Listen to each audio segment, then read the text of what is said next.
The Boston Celtics, after losing the first 2 games at home in the series, they win 4 straight to advance to the second round of the playoffs.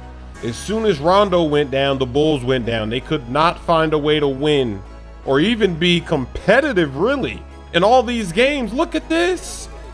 They wanted to go home. Wade didn't even bother to jump. They're playing terrible defense. Hard fall for Jimmy Butler there. He was getting some treatment on the bench.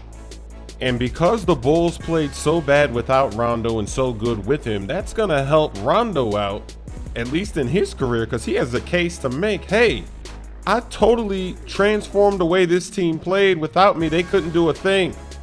In this game, it was pretty clear that the Bulls, they wanted to go home. No effort. I mean, they went down big early. They never really recovered.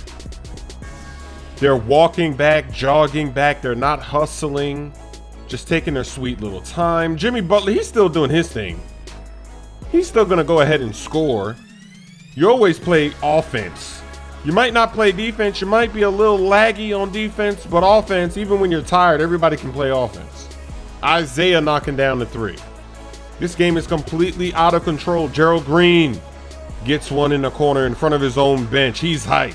Timeout. Bulls. It doesn't matter, though. There's not much they can do. Wade misses.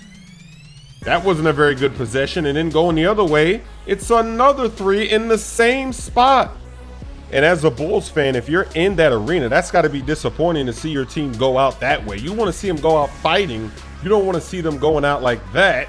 And that's the QB that was drafted by the Chicago Bears. He actually got booed by the Chicago fans, which is pretty funny, right? What a lob pass to Al Horford. The Celtics advance. Isn't that amazing? They were down 0-2, and then they win 4 straight. This place is electric. Schroeder, look at the speed and transition. He gets blocked, though, from behind. John Wall does it again. Another chase down. He's been playing fantastic defense all season. What a move from John Wall. And he finishes that behind the back crossover. Tough layup.